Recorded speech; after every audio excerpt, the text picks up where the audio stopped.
Going forward, especially in the next chapter, we're going to be focusing on culture. So let's spend some time looking at the impact of globalization on cultural shifts. So we think about, for example, the English language, which has pretty much become the world's global standard language. That is a great example to showcase how culture has changed. Essentially, we're all now, for the most part, speaking the same language. For the most part, we're all eating McDonald's. For the most part, we're all shopping at Walmart's. For the most part, we're all driving Ford, Chevys, Hondas, what have you. So all of these are examples of maybe a shift in culture at the global level becoming more similar. First shift we're going to look at in terms of cultural shift is definitely a result of improvements in transportation and communication technologies is we have much greater access to cultural diversity. Essentially, we have much more awareness and we have the access because of internet, TV, media, what have you, to the variations of cultures across the world, how people live across the world. For example, because of the Afghani war in the 2000s, I never knew that women in Afghanistan wear what they call burqas, these long blue coverings that cover their entire body. And so because of the media coverage, I now was introduced to that. And so once again, we have now greater access and greater awareness of different cultures. So we can think about cultural diversity. So the idea I was just mentioning, we have more access, we have more awareness of different cultures, and thus different viewpoints. And so just an example of this, in the 20th century, just looking at three influential leaders. First off, Gandhi. Who was he influenced by? He was influenced actually by early American thinkers. Those early, when we think about Washington and Madison, Jefferson, and early democracy and all of that, American democracy, he was very much inspired by them. Also inspired a bit by his education that he had there in Great Britain, so a little bit of that. So this the movement of ideas, and so transportation played a key role. But then who did he influence? Well, Gandhi was definitely influential for Martin Luther King Jr. Martin Luther, especially the nonviolence and the peace, the peaceful protests. He was very much inspired by a guy from across the other side of the world, by Gandhi. Well, who did Martin Luther King inspire? Well, he inspired a guy named Nelson Mandela in South Africa. And so here we have this more awareness to different ideas. We can then be more influenced by those different ideas. And so access to cultural diversity. Here you have, for the most part, they're hunters and gatherers. They're nomadic. They're what they call the Tuareg. They're in Mali, country in Western Africa, and this is the Sahara Desert. And so here what these guys are looking at, they're watching an auto race. It's called the Budapest-Bamako Rally, in which an auto race that's off-road, in which it goes point to point from one country to the next, and it's the first person who can get to, from point to point the shortest wins. And so here they are, they're watching an auto race. Further examples of introduction to new cultures, or in this case, new technologies, is the Maasai and the use of the cell phone. So here, like I mentioned beforehand, the Maasai are using the smartphone so that they can then communicate to the market and ahead, and so they don't bring all their cattle in when they're not needed. But also, I'm sure the Maasai children who have smartphones are probably staring at their smartphones the entire lectures, college lectures on campus. Another key shift, culturally, is the spread of worldwide fads, popular culture, and sporting events. And so essentially, we're now doing the same things. We're watching the same things. And so several examples of this. First off, Gangnam Style. It's got like 10 billion views on YouTube. And trust me, it's not just Koreans, and it's just not Americans watching that video. All across the world, people are watching, for some reason, Gangnam Style in the Korean pop. YouTube, YouTube's full of this, in which, you're always, being able to view worldwide fads. And, for example, Charlie Bit My Finger, this YouTube video in which a British toddler bites another British toddler's finger. It's got like 500 million views. Further, we think about the World Cup. The World Cup is a sporting event in which I think more and more people in the United States are at least now finally aware of. And that's a great example of a global event in which all throughout the world, especially now that live TV is being beamed all throughout the world, are watching the same thing at the same time. Further, we get the more understanding and more spreading of Hollywood films. Hollywood films are popular all throughout the world, even in North Korea, obviously. Also, examples of movie industry that's quite popular, Bollywood. So it's this Indian film industry, a lot of song, a lot of dance, and that's become extremely popular globally. Further, we got different things like Twitter, Facebook, Snapchat, Kick, whatever kick is. I don't know. Hopefully you're not kicking somebody. You got all these different things in which we're all across the world. People are exchanging messages all the time. Further, Angry Birds. Angry Birds is a great example. Sudoku is a game that no longer people play, but I remember that was a worldwide fad. It's something that's from Japan, in which all across the world people were, instead of texting during a lecture, playing Sudoku. Moral of the story is we essentially have what we call a shared social space, in which we're doing the same things, we're watching the same things globally at the same time. And a great way to showcase that is with this Associated Press article in which they did the number crunching, and they found that the Beijing Olympics way back in 2008 drew 4.7 billion viewers worldwide. And so they argue that more than 2 out of 3 people in the entire world watched the same thing, the Beijing Olympic Games. Further, host nation China, once again, China, huge market, of course, because it was local, had the highest number of viewers. So when China has 94% of its population, which that statistic's probably not true, but whatever, 94% of its population watching, that's going to be a huge number. So kind of a result of this. So if we're watching the same thing, if we're all aware of the same things, we're all going to have the same values, the same beliefs, the same, we're watching the same, Olympic Games. We all for some reason think Gangnam Style is a good song. All of these are essentially creating a world in which it's becoming much more uniform, in which you really can't tell differences as much as you used to. And this gets us to 2 terms. Cultural assimilation essentially means the wiping out or the removal of a particular culture. So essentially, it gets wiped out, and another one that takes over it. Essentially, kind of swallows it up. Cultural homogenization, that's the same idea, but it relates to the fact that the entire world, or large swaths, large areas of the world, are pretty much the same. We can see this, when we think about, businesses and multinational corporations, we can definitely relate economic and cultural globalization together. They do go hand in hand. So we think about KFC, or what used to be called Kentucky Fried Chicken, which has its headquarters in somewhere in the middle of nowhere, Kentucky. Well, what happened was in 1987, they opened up their very first store in China. Today, they've got probably about 3,500 finger-licking good KFC stores in China, with the goal to get 20,000 there eventually. Now, that probably won't happen. So essentially what's happening is KFC is struggling here in the United States. You're seeing more and more of them close. I don't know why they would close, but so more and more of them are closing, but at the same time, they're growing like crazy in China.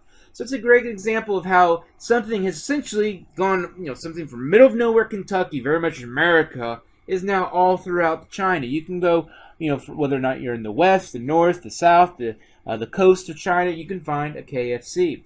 And so it's almost become this interesting situation where KFC, the corporation, or the corporation that owns them, is becoming increasingly dependent on their stores in China, while their ones here in the United States kind of fall and flounder. Here we have McDonald's, and so the McDonald's restaurant in Thailand. So we see our good friend Ronald McDonald in the background. Several things I want to showcase here. First off, Thailand, we can see the English open 24 hours, McDonald's. Thailand, it's fairly literate, but they, English isn't the native language, and so they might, a lot of them might be able to speak English. It's not the #1 language, but yet it's adorned the Thailand McDonald's. Further, look at the clothing items, and so we see clothing items, and this, really, this could be anywhere in the United States. So the clothing very similar. In fact, I kind of dress like one of those individuals, one of the dudes. And so we have these, phones, and so it's really, this could be anywhere in the United States, it could be Europe, but of course we can see, the facial situations we can see as far as they're Asian, but nonetheless, the idea here is the world's becoming the same. What kind of we're dressing alike? We're going to McDonald's. McDonald's have tile floors, open 24-hour signs, yada, yada, yada. Further, here's another McDonald's. This is in Tel Aviv, and so in the Middle East or in Israel. And so we can see it's very much similar. What we'd find in the United States in a mall, in a food court. It looks no different. The signage looks the same. McDonald's written, pick up, order. You see the different, different things in the menu. The Big America. I wonder how stereotypical that is. But anyway, and so we see, once again, the world's looks the same across the world. McDonald's, malls, what have you. Continuing on, Delhi. So Delhi, we see a restaurant, family restaurant, McDonald's. And so we can see even the hustle and bustle of Delhi, in which you can see the signs over on the right hand, which there is some English, but you can see as far as the signs around McDonald's or in the McDonald's, overwhelmingly there in English. We've compared China and the United States in the 1980s. There pretty much wasn't anything similar. But what's happening in China is it's actually becoming a lot like the United States. Yeah, there's McDonald's growing everywhere and KFC's growing everywhere, but what's happening is more and more people have a little bit extra money. So because they have a little bit extra money, they start spending it on other things, i.e. cars. So now they like cars, they drive around in cars, and so although this isn't a good example of it, this Shanghai McDonald's, they're now popping up all over China, are drive-thrus, which you can go through McDonald's and go through the drive-thru. Further, you're seeing another thing kind of related to this, is childhood obesity is on the rise. So what's happening is parents have busier lives, maybe both be working jobs, but making more money, and so they spend their money on cars. They also spend their money on children, and so they might not have as many children, might just have one, and so they're going to invest in that child, and they're going to invest in violin practice, and tennis practice, and all these various extracurricular activities. So lives are busy. Why do we like fast food? Because we can get it like that. We can get it in less than 5 minutes, and we know exactly what we're going to get. And so globally, that's essentially that culture that's spreading. So people have these busy lives, which are always on the go. We don't have time to cook a 3-hour meal, so we go to McDonald's. We go through the drive-thru. But subsequently, childhood obesity is on the rise because you have kids in China are eating McDonald's, eating too much of it, playing a lot of video games. And that's very similar to something we see here in the United States. Here's a map that shows all the locations where there's a McDonald's. So if a country is shaded red, it means a McDonald's is located there. If it's white, there is not. And so you can see McDonald's is a great example of a multinational corporation which has several different countries in which there is a McDonald's located there. So I just showed that McDonald's is found in a lot of different places. But I also showed that it's pretty much, it doesn't really vary that much in terms of what it looks like, its visual appearance. Why is that the case? This is a deep thinking thought, but it's definitely part of their competitive advantage. It's part of their business model to have their facilities look pretty much the same. And why? One key reason is if you go from place to place, you know what you're going to get. So if you know that, if you're flying into some random country, and they say they have a picture of a double cheeseburger, by gosh, I'm going to have that since I'm hungry and I don't know what else they have here to eat. Now I've mapped the location of Subway restaurants. And so Subway, once again, an example of an American restaurant that has definitely gone global.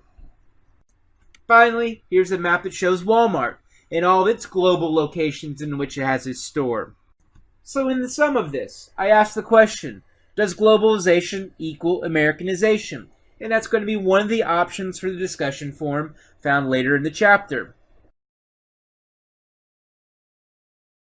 This is an argument made by many, maybe not so much by myself, but I can see definitely the side of the argument that because of globalization there has been some preservation of cultural diversity or certain cultures, with the idea that as they become more global, people like them, people want more of them. The example for sushi. Sushi is something that's obviously Japanese, but now you can find it pretty much everywhere. In fact, I once found it in a gas station in the middle of nowhere, Kentucky. I don't know how good it was, but I didn't eat it. But never mind. And so the idea here is we have this two-way street. And so it's maybe more than just the whole idea of Americanization, in which we're spreading our ideas. Maybe it's a back and forth. A two-way street, so to speak. And so not only are we exporting culture, but we're also importing culture. And so because of that, those cultures are being preserved because we're aware of them, and we're now maybe writing a Wikipedia page. We're essentially devoting at least a bit of our attention to that culture. So another example of this, I don't want to make you think I really like this song, but Gangnam Style. We think about Gangnam Style introduced us to K-pop or Korean pop. And so that style of Gangnam Style music, and if you don't know that, G-A-N-G-A-M style. Look it up, Google it, and you'll find it, and you probably won't enjoy it. But whatever. And so Gangnam Style is actually a certain type of music that's been around for a while. That type of kind of suburban pop music in Korea. And so it's a two-way street. We became aware of K-pop. And so I often say it's something that's more of a blending of cultures. So another example of this is a term called syncretism, in which we're blending cultures, we're blending things, and so they're coming together and something new is being created. So another example might be Thai food. Thai food brings together curry Indian food with soy-based Chinese food together there in Thailand. It creates this fusion that's now quite popular. Now there's Thai restaurants here and there in Indiana. So essentially the idea here is you have two different cultures that apparently have always been separate, now become face-to-face in something new, where you get this blending of different cultures together, a resulting shift of globalization. And so here's an example of Thai food, or a smattering of this blending of curry-based Indian food from South Asia with East Asian, Chinese, soy-based. Throw in some tropical stuff like peppers and seafood, and you get this fusion of food called Thai food, T-H-I, from the country of Thailand, and now it's global. People like it. Now you're seeing more and more of these restaurants popping up all throughout the United States. A more popular Asian type of cuisine you'll find in the United States is a Chinese buffet, which once again I think is a good example of this whole blending.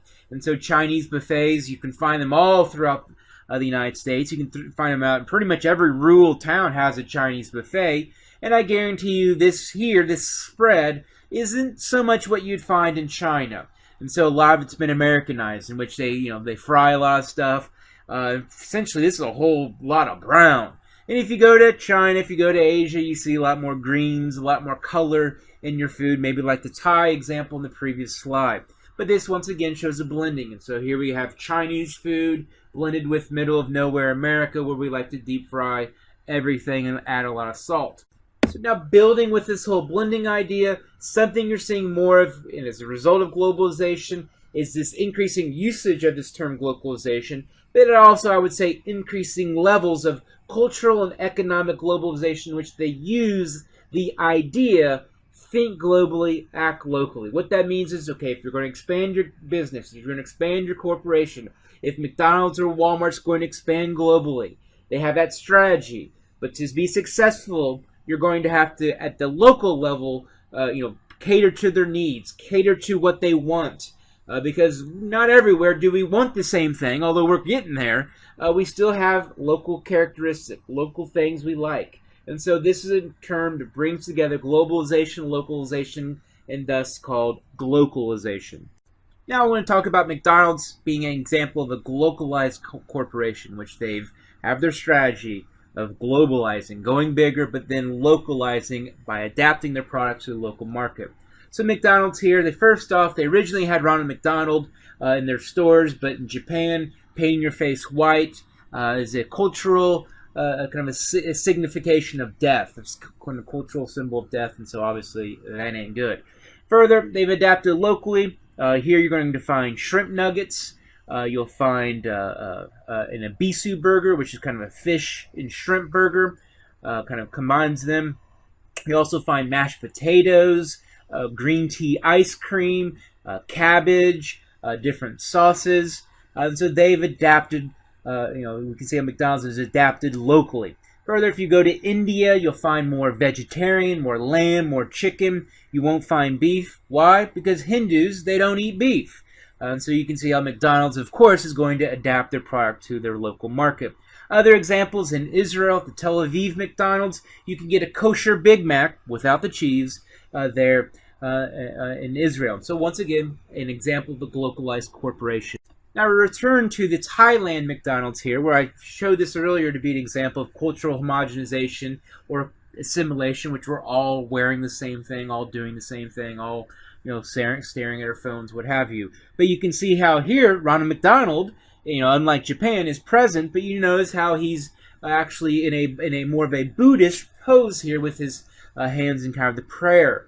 So once again, localized, a global strategy in which they've adapted locally. Here, this is a McDonald's in the United Kingdom. And so here you don't see red, you don't see 10,000 billion served.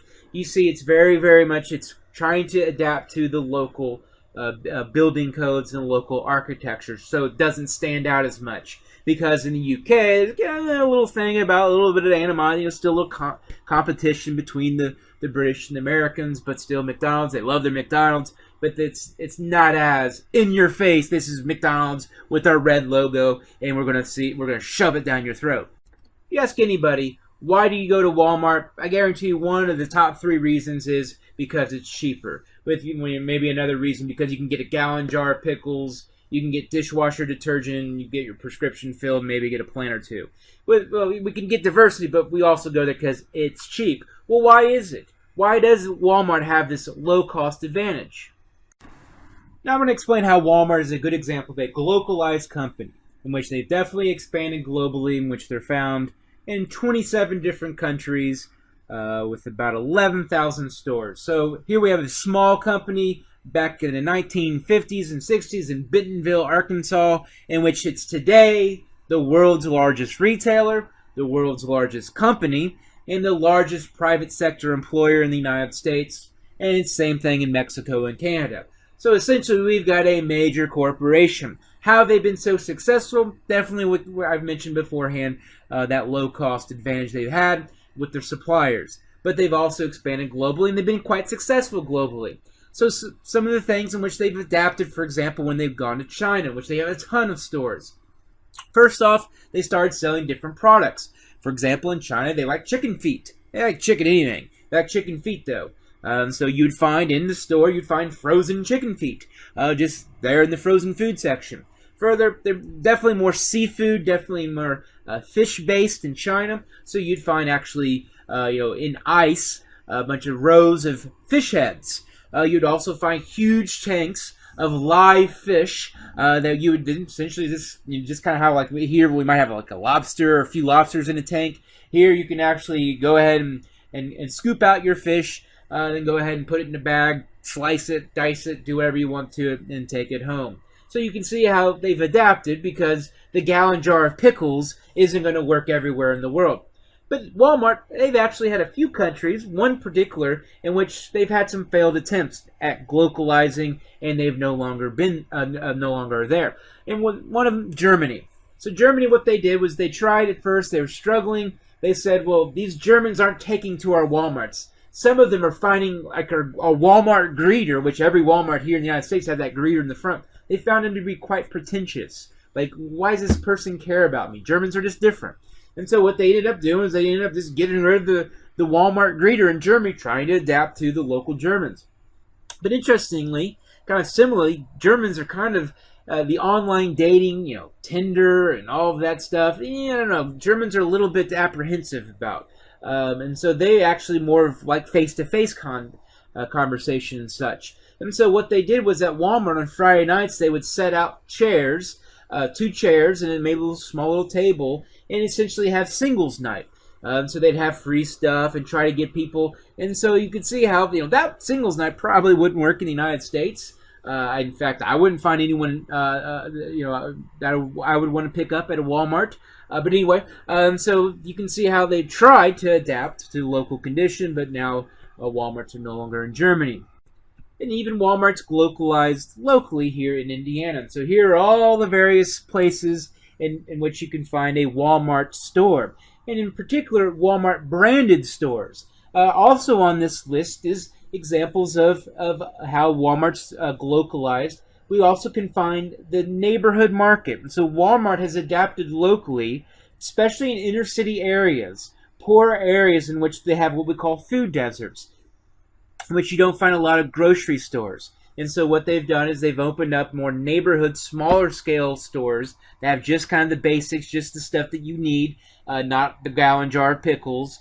And so essentially they've adapted locally. But at the same time, in suburban areas, they have these big, huge super centers, the super Walmarts. Why is that? Well, first off, you have a lot more suburban families. So you also have a lot more residents that have a little bit more affluence out there. But also you have a lot more restaurants, and so restaurants rely on the gallon jar of pickles when all of a sudden they need some pickles. So because of that, you find these big, huge Walmarts out there in suburban areas where there's also lots of restaurants and lots of residents. And so Walmart, you can also see how at the local level here in Indiana, they've adapted locally by their stores and the brands that they offer in each of